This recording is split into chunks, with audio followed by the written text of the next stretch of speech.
永远处在坤位，处下。它处下而身上承载的是万事万物啊，是吧？所以地之义就是地势坤。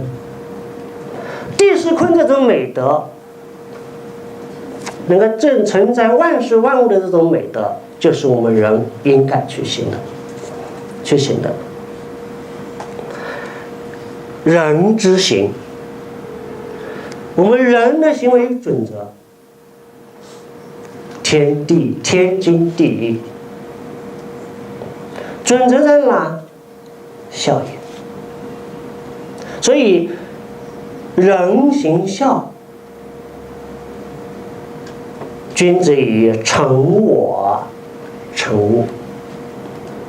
要想成为一个人，要想成为一个真正意义上的人，从孝道开始，从天经地义开始。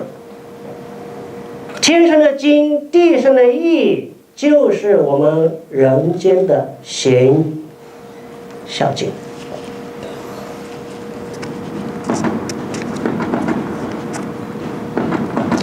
所以在三才章这一章里面，就谈到了天地人合一的一个概念。这个文化西方是没有的，为中国所独有。西方文化它不太强调这个天地人合一，它更多的是强调这个科学，而东方文化更多的是强调这个人文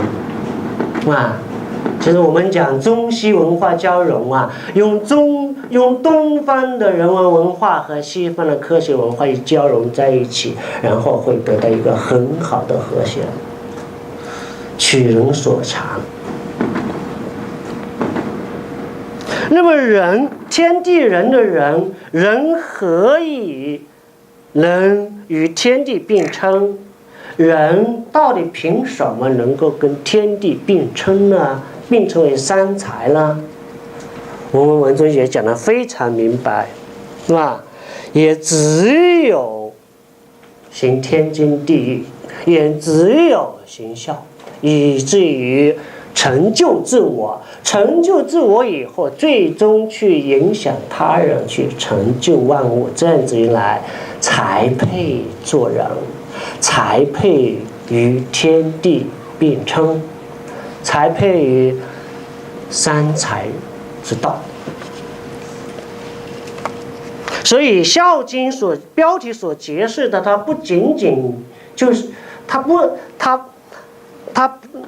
它所揭示的内容，它不是限于受时间的限制，也不是受这个空间的限制，也不是受这个人群的限制。所有人，所有时刻，在任何一个地方都需要去行使这个孝道，行使这个天经地义。这符合天地人三才大道的一个普遍的真理，这就是孝道。这个《孝经》标题所揭示的一个深刻内容。那么我们接下来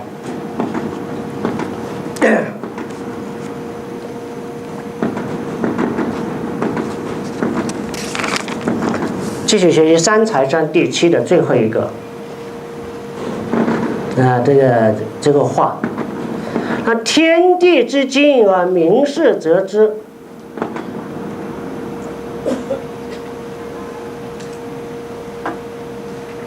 对不起啊，我这个电脑操作有点不熟行了，我刚才忘记了，我表达不清楚。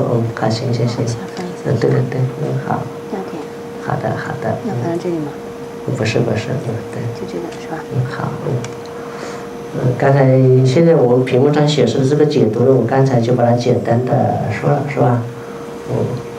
好，那么我们再回到三才章。我们再回到三才章。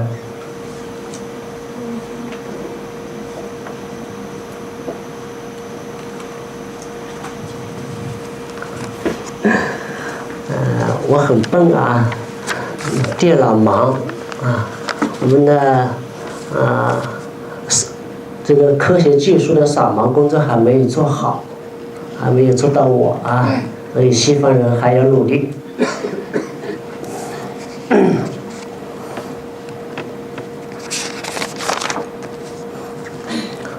天之精而民事责之，则天之民，因天之利，以顺天下。天之精而民责之这句话，我这里把而民责之，而民事责之，这个事呢，在这里是一个加强语气的助词，而民事责之，这个责呢是一个名词，在这里的做异动，名词的异动用法，就是以什么什么为准则的意思。天地之精而民事责之，就是说《孝经》是天地的常理啊，老百姓以孝为准则。则天之民，因地之利，以顺天下。这里呢，这个句子省略了一个主语，前面的先王，是谁则天之民呢？是谁因地之义呢？是吧？先王，是先王在这里则天之民，因地之义，以顺天下。这个则天之民的则是一个名词，做动词，取罚的意思。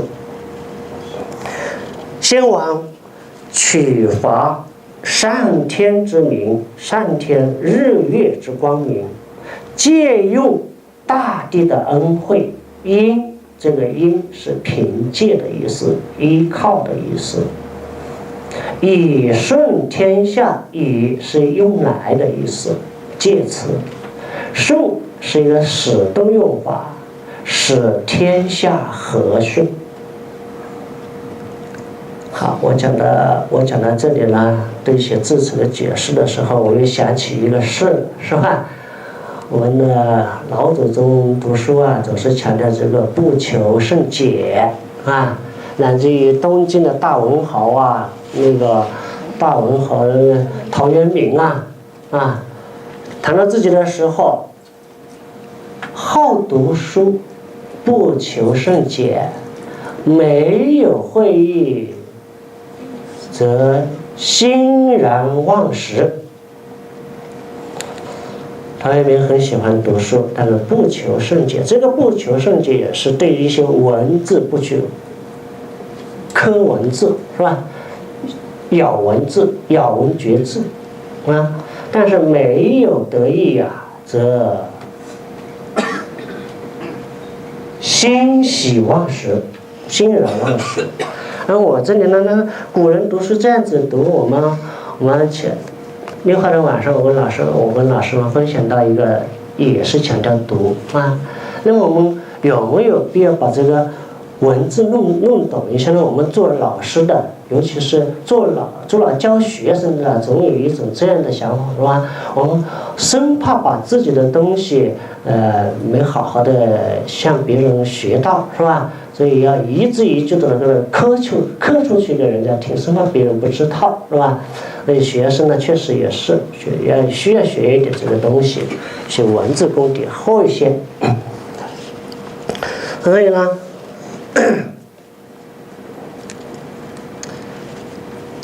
其教不速而成，其政不言而治，是以。因此，先王的教化并不是很严厉，却能够施行的尽善正美。先王的政令并不苛刻，而将国家呢就治理得井井有条。先王见教之可以化民也。先王古圣先贤这些人。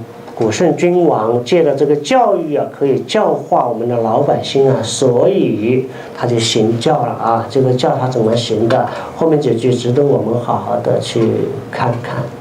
是故先之以不爱而民目以其亲，臣之以德义而民心行，先之以敬让而民不争，导之以礼乐而民和睦，士之以好恶而民知敬。这些个都是说我们先王的教育方法，它到底是用孝道、用德教来怎样的教化老百姓的。我们从几个字可以看出来，先王的教学方法是非常高明的。先之以不安的先，先之以敬让的先，士之以好恶的士，这说的都是身教。率身士卒，先之以不爱，不是说我们首先把这个不爱交给老百姓，而是我先把这个不爱做好，让我们的老百姓明白不爱的好处。有身教，同样的，先之以敬让也是的，我不争。首先要使我们的老百姓不争，首先让我不争，我学会敬让，然后我把这个敬让教育做出去，老百姓会模仿学习，老百姓自然会不走。做领导的，尤其做皇上的、做领导的，哇，个个都这样子做出去了。我想他下面的下层啊，下面的名人啊，也会跟着做的。士之以好恶而民之敬，是好恶，我好什么，我恶什么，我先把它做出去。领导人的好恶很关键，他直接对下属、对下官有一个影响力，是吧？我们记得有一个这样的小故事，齐宣王好细腰，是吧？的小故事。齐宣王喜欢这个腰很小的那个窈窕的那个美女，是吧？然后呢，全国人民因为这个齐宣王好要喜欢这一类标准的女人嘛，大家争宠嘛，所以大家呢都细腰怎么办啊？哎，不吃不喝，就好像我们现在的减肥。所以这个领导人的好恶心是很重要的。你好什么，下面的人就跟着你好什么；你恶什么，下面的人就跟着你恶什么。我们的温总理好简朴，是吧？有一些网游啊，我也是听一些人听朋友说的，其实我不上网，我不懂网。有网友在注意到了这么一个细节，就是我们的温总理啊，那个5.12大地震的汶川大地震的时候啊，他是亲临第一线，是吧？他去的穿了一双什么鞋？穿的是那双鞋，而那双鞋是等到去年去上海发生这个高铁事故的时候，又一次亲临这个上海高铁事故现场的时候，他穿的还是那双鞋。我不知道叫什么鞋，我看上去好像是一双波鞋。这是网友观察到的这个细节。你看我们的温总理不容易，几年4、5年以来穿的同一双鞋。这样的好恶教育，我们要去学啊！我们的领导人做出来了，我们要以领导人为榜样啊！所以最后呢，我们的三才章第7页引用诗经里面的一句话：“赫赫诗引，名俱而彰。”赫赫显赫的样子，有威信的样子。诗引，太师是在古时候帮助这个皇上主持这个军政大事的一个最高官员，引是这个官员的姓氏。就是说，这个诗隐啊，这个隐太师啊，这么有威信的隐太师啊，赫赫有名的隐太师啊，民具啊，瞻民老百姓，具，这是一个通假字，通单人旁的那个具。都，耳瞻，这是一个倒装句，就是瞻耳。瞻就是仰望效法，耳就是你。民具耳瞻，就是老百姓都在看着你啊，都在学着你啊，这个意思。这就是强调的做领导的要做榜样啊，强调领导做榜样。圣贤教育没别的，把它做出来、演出来，就是最好的教育。最好的教育，从哪怕你是学校老师，还是家长，还是企业领导，还是政府领导，都这样。身教重于言教，这是儒家的一个教育观点。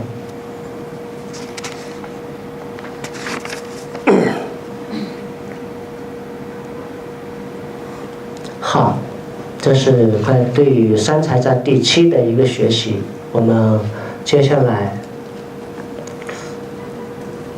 开宗明义章这一章的学习，一些